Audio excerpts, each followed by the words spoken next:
All right, as we move forward with our message today, this is not Terry. For those of you who know him, this is don't know him. Excuse me. This is Saul Rexius. He has come to join us this morning from Ames, where he is the director of Salt Company out of Cornerstone Church. This is a church that has loved on us in our dark times, and we have had the opportunity to pray for and love on in theirs. And so we continue to enjoy that fellowship, and we're so thankful for all that you have done for us. And any opportunity we have to return the favor, my friend, you just have to let us know. But please welcome Saul Rexius. All right, thanks. Yeah, thank you for having me. It's great to be here again. So just a couple kind of personal updates. For me, I'm moving to Oregon next summer. I think I announced that last time that I was here, but still have another 10 months here. So this year I'm kind of finishing my responsibilities with leading Salt Company there at Cornerstone, the college ministry, handing off the leadership reins there, and then doing some team building and fundraising and training for the church we're going to plant in Eugene, Oregon in the fall of 2023. So y'all can be praying for that. I also wanted to update you on the stuff that happened in June at our church. And so Terry told me you guys have been praying. Thank you for that. Just want to share a little bit from my perspective. It's kind of connected to the sermon I want to share today too. But yeah, on June 2nd, it was right before the start of our first college gathering of the summer. And I'll spare you the sights and sounds of evil, but there was a shooting and 3 people died.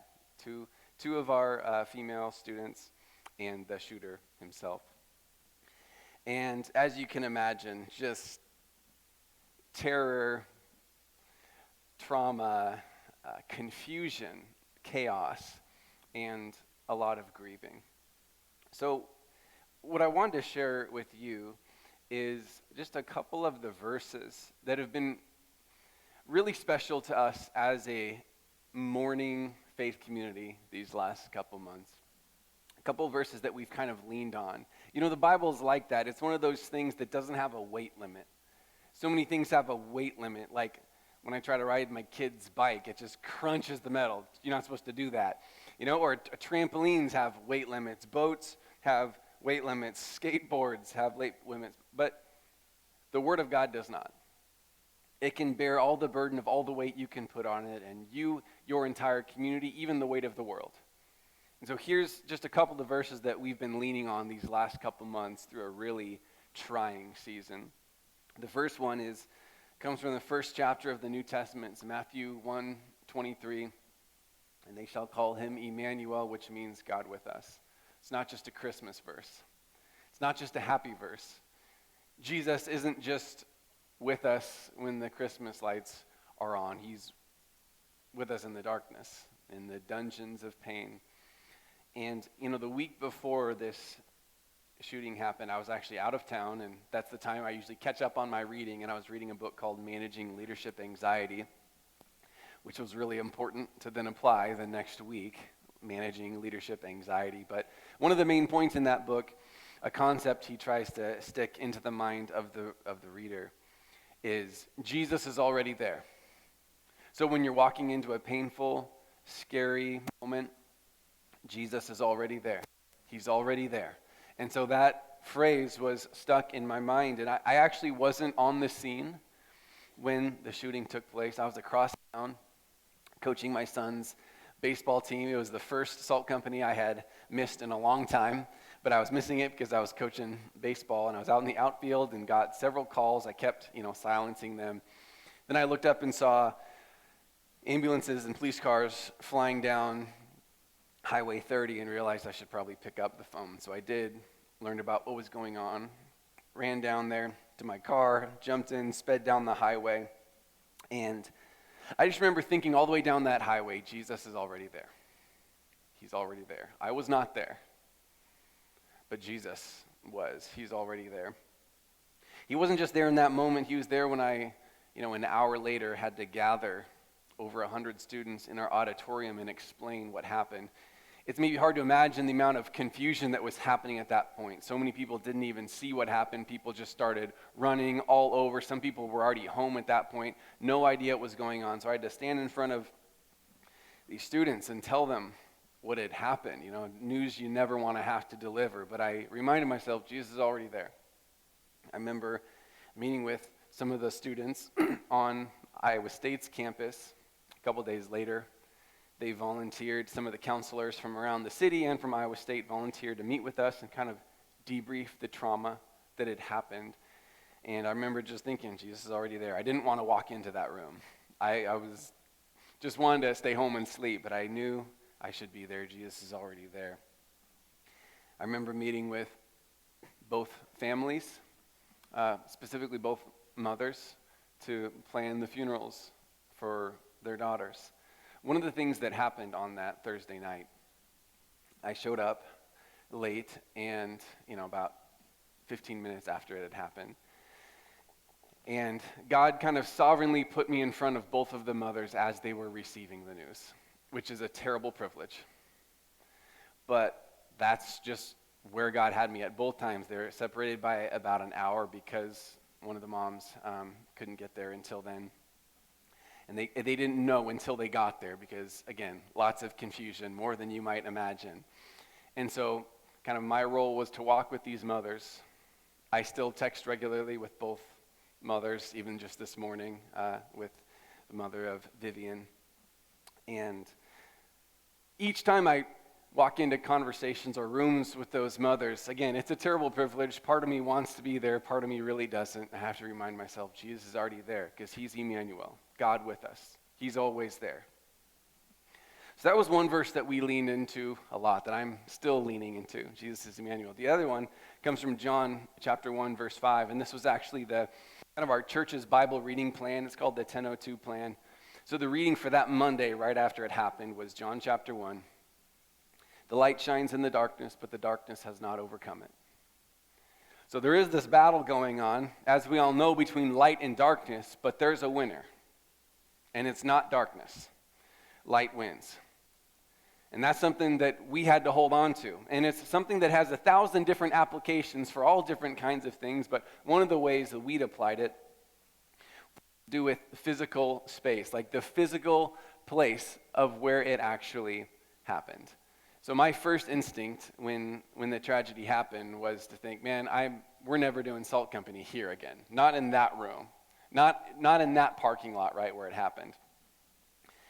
But after some counsel, I decided, we should actually go back to that place and reclaim it. I think of it like the cross. I wear a cross necklace, maybe some of you too. Some of you do too. And think about the darkness that represents. Just the tragedy and the ugliness. But because of the gospel, we can look at that and say, yes, it was meant to be a symbol of torture and tragedy, but we can look at it and say it's beautiful because of how God can redeem that. And so that's what we're trying to do with our parking lot. We know there's terrible memories associated with it, but we're trying to redeem that and say, no, darkness doesn't win. Light wins. We get to have this parking lot. We don't want this parking lot to forever be a scary place, but to be a sacred place. One of the girls on our staff team, we know exactly where both of the female students died, and we call those their heaven spots. Sorry. Because that's where they met Jesus, face to face. The light shines in the darkness, but the darkness does not overcome it. So about a week after it happened, I went with my wife and several other of the people who were there that night. We just stopped there and prayed and sang. It was my first time going back to the place. We prayed and we sang worship songs and just declared light wins.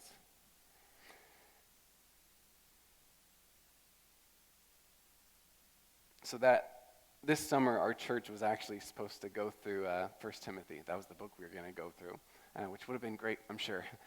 But after that day, we decided we should go through the book of Job. And so we spent all summer in the book of Job. And so I want to share with you what we see in the book of Job. Now, maybe you're not familiar with the story. Just the kind of the recap of chapter 1 and 2 is Job loses everything except a cantankerous wife. But he loses about everything else. His possessions, family, his business, his kids, 10 kids. So he loses almost everything. And there's two things that happen in chapter 2 and chapter 3. It feels very different. Feels like this drastic change of pace. At the end of chapter 2, his friends show up and they sit in silence. And then chapter 3, it's a long poem that sounds like a complaint, but what it is, it's a lament. It's a time of mourning. And so what we see in chapter 2 and 3 is actually not two disconnected, randomly thrown together parts of the Bible. What we see is two gifts that God gives to us in times of mourning. Two different gifts that he has for people who are grieving and hurting and living in pain. And these are two gifts that I have cherished this summer as well. And that's the gift of friendship and the gift of mourning. But first, let's look at the gift of friendship. In Job chapter 2, verse 11, if you have your Bible open, you can turn there. I'll be referencing a few of the verses here. But Job chapter 2, verse 11, it says this. Remember, Job had just lost everything in the last 24 hours. Verse 11 says, "Now when Job's three friends, Eliphaz the Temanite, Bildad the Shuhite, and Zophar the Naamathite, heard about all this adversity that had happened to him, each of them came from his home. They met together to go and sympathize with him and comfort him." So we don't know a lot about the nature of Job's friendship with these guys. What we can say is it's possible, maybe even probable, that they were royalty, just because of the nature of where they're coming from, the kind of names they have, the fact that they were able to make such a long journey. There's a good chance that even if they weren't royalty, they were rich. They were coming together to honor their friend and to care for their friend. It was a long and expensive trip, but they did it because it was the right thing to do. To come and comfort their friend on the worst day of his life. And then verse 12, it says this, "When they looked from a distance, they could barely recognize him. They wept aloud, and each man tore his robe and threw dust into the air and on his head." So they said that they could barely recognize him. That's probably for a lot of different reasons. I mean, consider what he might be feeling: exhaustion, weight loss, skin disease. There's dirt in his hair. The only thing more terrible than the way he looks is the way he feels. The worst day of his life. He had lost everything in the last 24 hours. Really, the only two things he has left is his wife and his faith. And his wife is telling him to dump his faith. This is not exactly her Proverbs 31 moment, okay? This is a rough go. So then look at verse 13. It says, "Then they sat on the ground," that's his friends, "they sat on the ground with him 7 days and 7 nights. But no one spoke a word to him because they saw that his suffering was very intense." Now, if you know the story of Job, you know that later, the friends, they actually do open their mouths, and it's not so good. They kind of butcher it. You know, some people are better with words than actions. Some people are better with actions than words. His friends are the latter. They do the right thing, but they say the wrong thing. Now, we can imagine they probably had love and good intentions for Job. I think too quickly we just kind of cancel the friends and say, "Oh, they're just not." It's like we all make mistakes. We all probably say the wrong thing in the time of pain. I don't want us to miss what they did right. They showed up. They showed up and they sat in the dirt, not just for a few minutes or a few hours, but it says they sat with them for a week. And look at where they're sitting. They're not sitting in a plush, air-conditioned palace with room service and fleece blankets. They're sitting in the dirt. Clothes torn, on the ground. It's a beautiful and painful picture of sympathy and solidarity for their friend. One Bible commentator I read put it like this. He says, Job's friends brought to his lonely ash heap the compassion of a silent presence. Don't underestimate the power of a silent presence. Don't underestimate the gift of friendship. Don't underestimate the power of being a friend who may not have all the answers or clever wisdom or pithy advice, but a friend who just simply knows how to show up and sit in the dirt, to bring a hot coffee and a warm shoulder and say, you can cry, you can rage, you can sleep, and no matter what, I'm going to love you through this. Don't underestimate the power of being that kind of friend. You don't have to have all the answers. You just have to know how to sit in the dirt. The power of presence.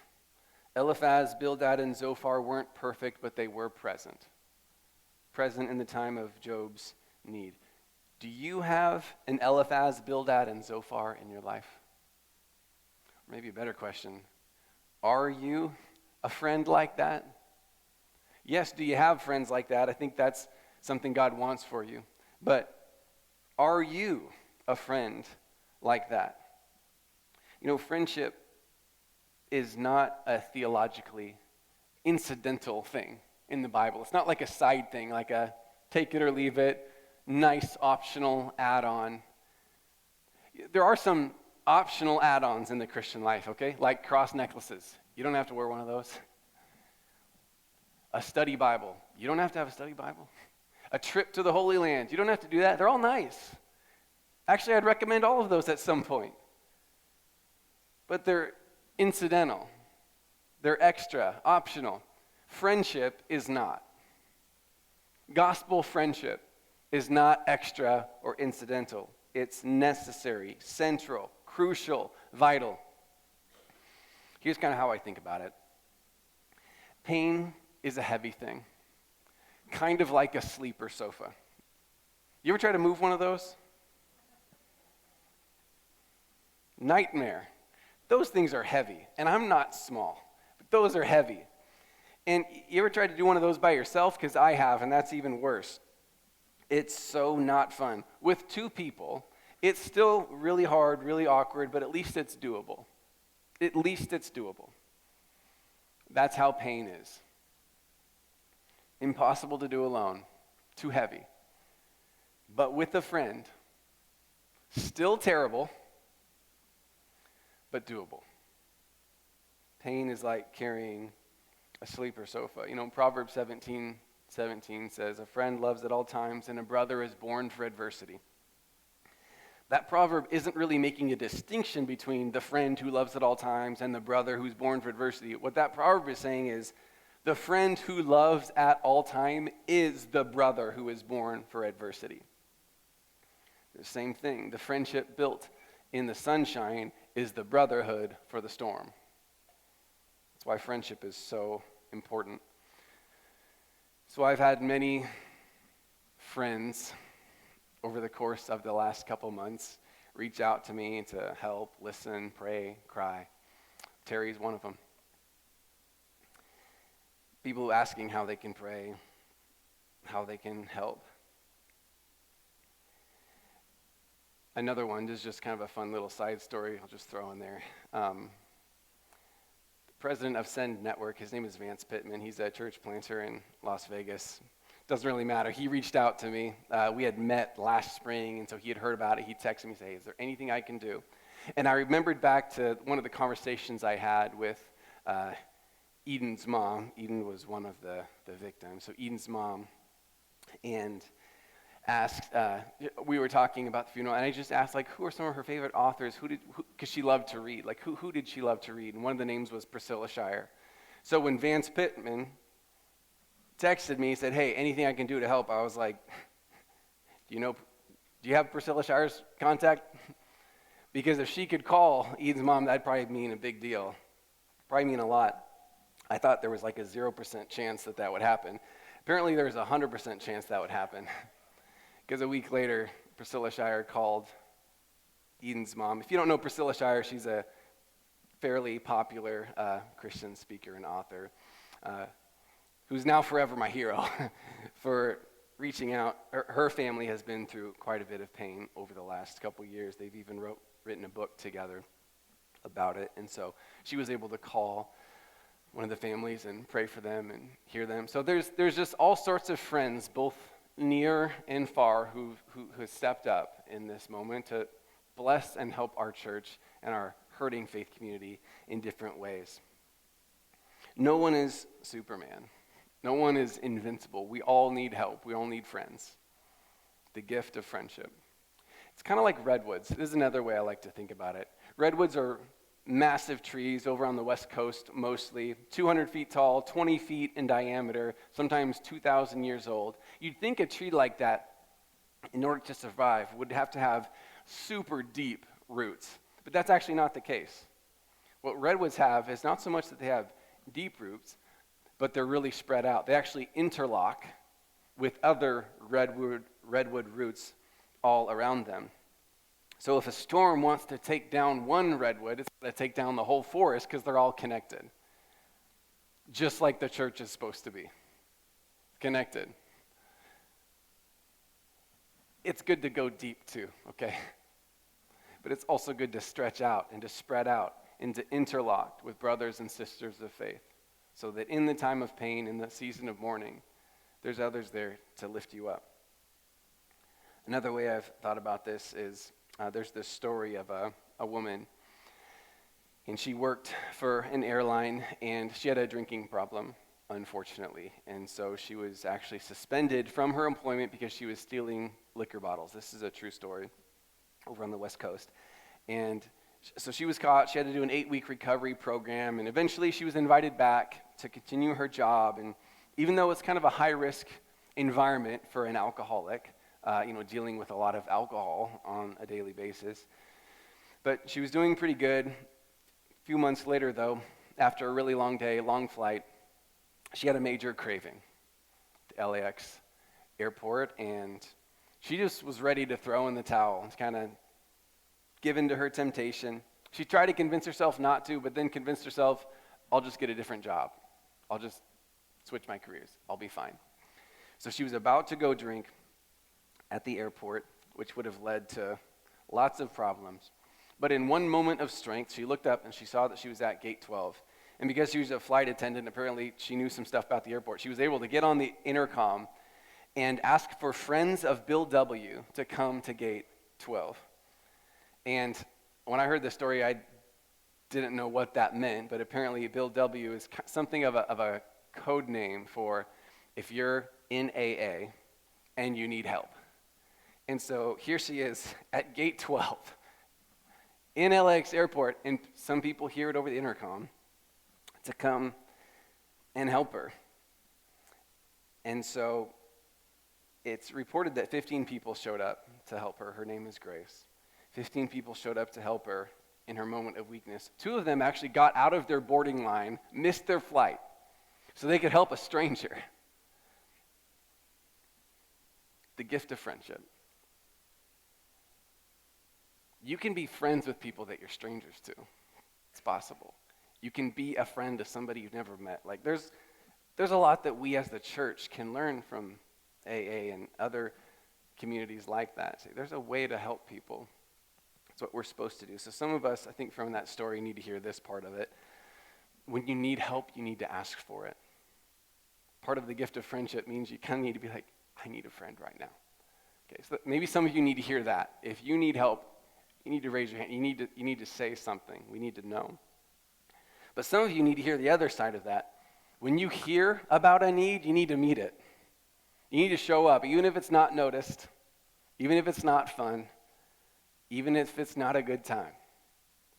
When God shows you a pain or a hurt or a need, I believe he often wants you to fill that, to be someone's answer, to be someone's friend in the pain. So Job's friends, they weren't perfect. They were not perfect. They showed up. They were present. So my point today isn't necessarily to say you should have friends like that, although I hope you do. My point is to say you should be a friend like that. Don't just ask, okay, who's God going to send into my life? Ask, whose life is God sending me into? Who can I go and be a friend to in the pain? I heard one pastor say it like this. He says, I went out to find a friend and I couldn't find any, but I went out to be a friend and they were everywhere. The gift of friendship. So that's the first gift that God gives to Job and to us in seasons of suffering, the gift of friendship. But there's another gift I want to talk about, and that's the gift of mourning, the gift of grieving, which doesn't feel like a gift. There's actually a book called The Unwanted Gift of Grieving. What a perfectly terrible title. The Unwanted Gift of Grieving. Grieving is a gift that everybody hates and nobody wants. But even though it doesn't feel like a gift, it is part of the healing process. In the Beatitudes, Jesus says, "Blessed are those who mourn." Jesus knows what he's talking about. Mourning is a blessing. Grieving is a gift. It's not a gift that's fun to open, but it's part of the healing process. It's part of what God uses to integrate the pain and the suffering into our life experience. The pain becomes part of our story.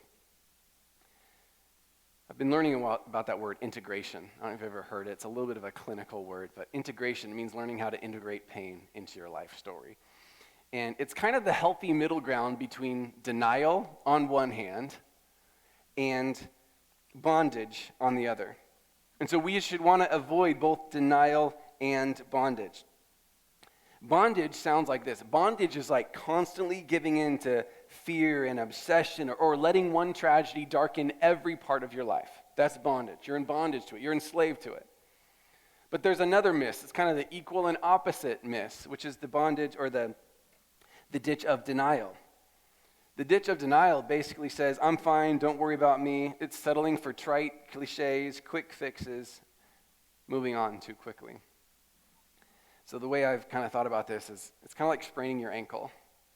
You can't just stop walking. That would be bondage. But you also can't act like it's not sprained, or else you're going to do more damage. That's denial. You have to learn how to walk with a limp, at least for a while. So I remember when I was in college, I played intramural football my third year of college. We were in the D1 Super Bowl. Pretty big deal, intramurals. I thought it was a big deal. One of the first plays, I was the running back, and I cut too hard and sprained my ankle. And did I stop playing? No. Did I ice it? No. Did I wrap it even? No. Do I feel pain still in that ankle because of it? Yes. This right ankle still pops. Like when I'm trying to sneak out of my daughter's room after she falls asleep. I don't know how many times I've woken her up just because my ankle pops. Like, again, why? 17 years later, it's still there. So denial is not doing anything about it. Just letting it pop and grind in the ligaments. When you choose not to deal with pain in the moment, it'll come back and deal with you. It will. So there's a helpful and healing process of integration that's important. So what I want to do is read just a few of the words that Job has here in Job chapter 3.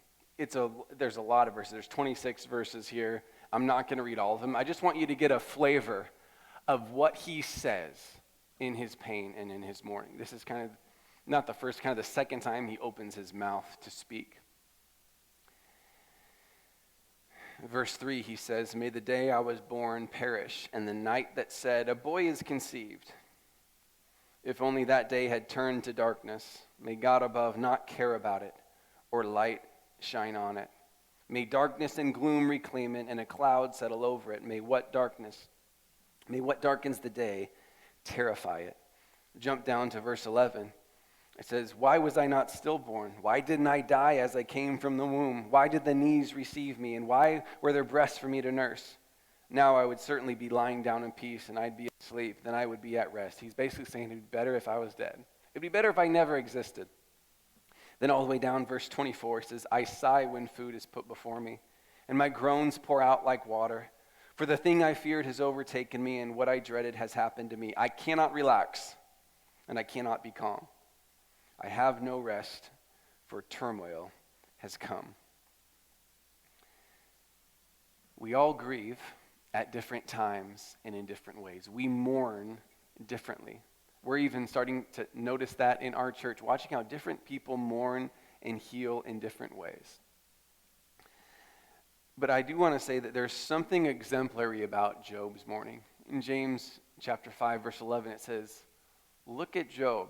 Job is an example. The way he endured through his suffering, look at Job. And so that's what I want us to do today. I just want to look at chapter 3, because chapter 3 is a little wild. I mean, there's a lot of stuff going on there, but we should look at it and say, what is it about his mourning that maybe we could emulate? Remember what Jesus said on the Sermon on the Mount, blessed are those who mourn, for they shall be comforted. So there is comfort on the other side of mourning. Sometimes it's a peace that surpasses understanding. Sometimes God sends peace. Sometimes God sends people to sit with you in the dirt. The gift of friendship and the gift of mourning.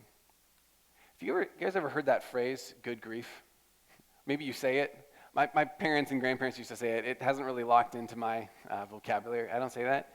I used to think, why would people say that? Like, good grief? Is there really such a thing as good grief? Grief seems so bad. Is there such a thing as good grief? Well, the book of Job and the book of the Bible is there to tell us, yeah, there is such a thing as good grief. There is such a thing as a way to mourn and hurt in a way that honors God. And so I just want to notice 4 things that Job does in his mourning here, and 4 things I think you also could do, we also could do in our times of mourning.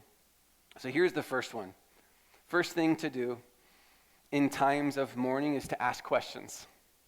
Ask questions. It's okay to ask questions. Actually, it's right to ask questions. Job asks no less than 7 questions to God in those 26 verses. Why me? Why us? Why birth? Why life? Why this? Why now? Good grief is not afraid to ask why, to ask God why. You may not get all the answers right away, but you are allowed and even encouraged to ask why. And so maybe you have some why questions lingering in your mind. Maybe it has to do with physical health. Why does this keep hurting? Maybe it has to do with relational brokenness. Why can't I talk with that person? Maybe it has to do with mental health. Why can't I get over this depression? Asking God why doesn't show a lack of faith in God. It actually shows faith in God, who has answers and who will answer them according to his own timing and wisdom. But asking God why doesn't mean you lack faith. It means you have faith. Faith in a God who is all wise. So the first thing to do in mourning is to ask questions like Job did. Here's another thing you can do is be honest. So ask questions. Number 2 is be honest. So let's not dance around the fact that Job says some pretty wild stuff in here, remember? Verse 3, he wishes his birthday was erased from the calendar. Verse 10, wishes his mother had been barren. Verse 21, wishes that death would come quickly. Verse 26, constant anxiety and turmoil. Some pretty wild stuff here. He is very honest with God, just how your prayer life should be. Very honest, brutally honest. Your prayers don't have to be 100% theologically precise in order to be pleasing to God. They can be a little wild. That's okay. He can handle it. Be honest to your prayers in God. That's the best kind of God-honoring prayer, is an honest one. You don't get points for being stoic and unemotional in your mourning and in your prayers. God already knows how you feel. Might as well say it out loud. If you're mad, if you're confused, pray it. Be honest. The test of Job in this book isn't whether he can remain unemotional, which he does not. He's very emotional. The test of Job is whether or not he will curse God. And he does not. He's honest in his pain and he's honest in his prayers. So, ask questions. Be honest. Here's number 3, write it down. Write it down.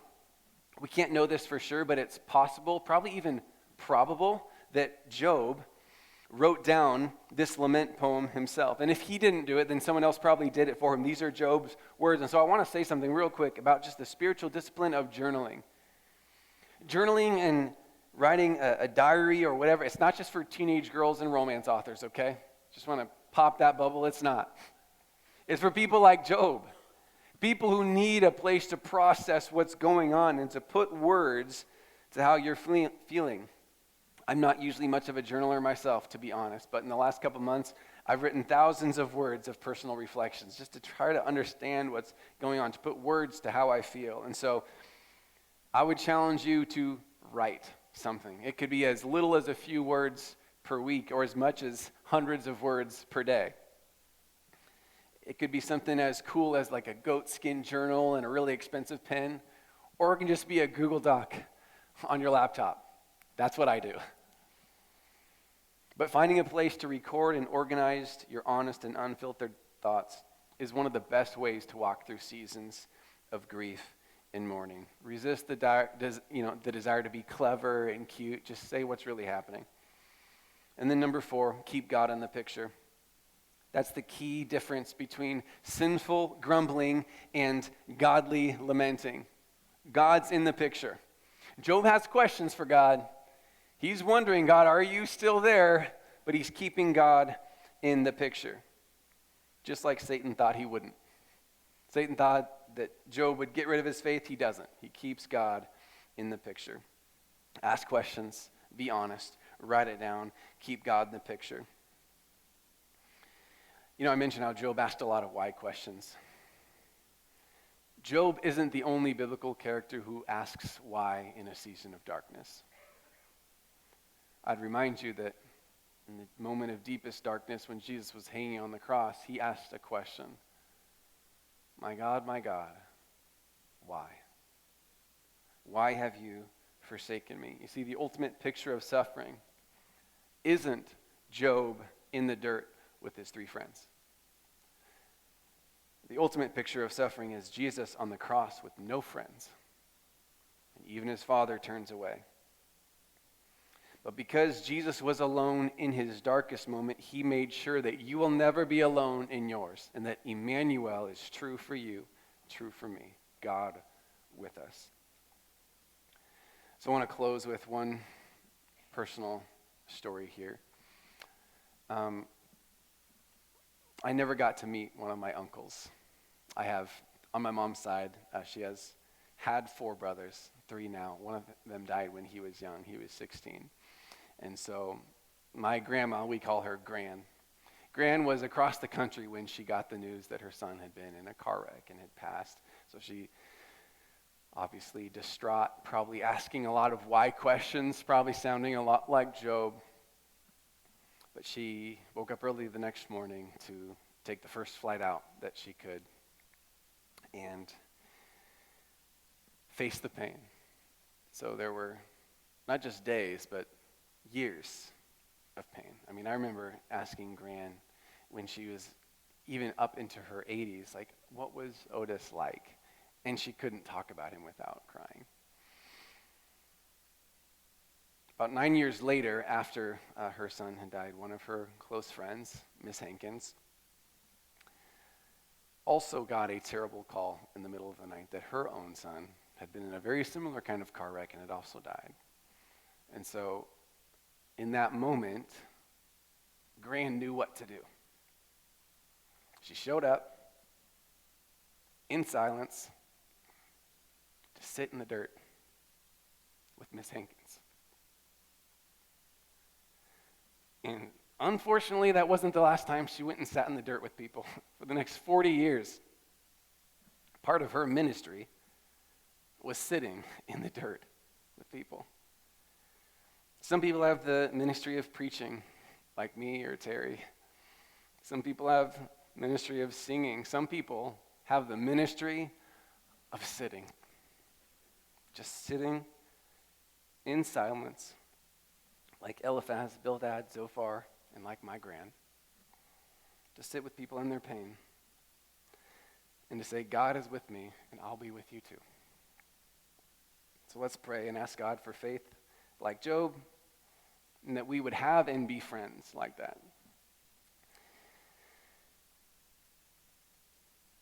God, thank you for sitting with me in my sadness. Thank you for sending people to sit with us in our pain. You're present with us in the green pastures, and you walk with us in the dark valleys. You are the shepherd who protects us. There's a lot we don't understand, and so give us wisdom where we don't understand. Give us faith to trust you when it doesn't make sense. And let the words of our mouths and the meditations of our heart be pleasing in your sight, O Lord, our rock, our Redeemer. It's in your name we pray.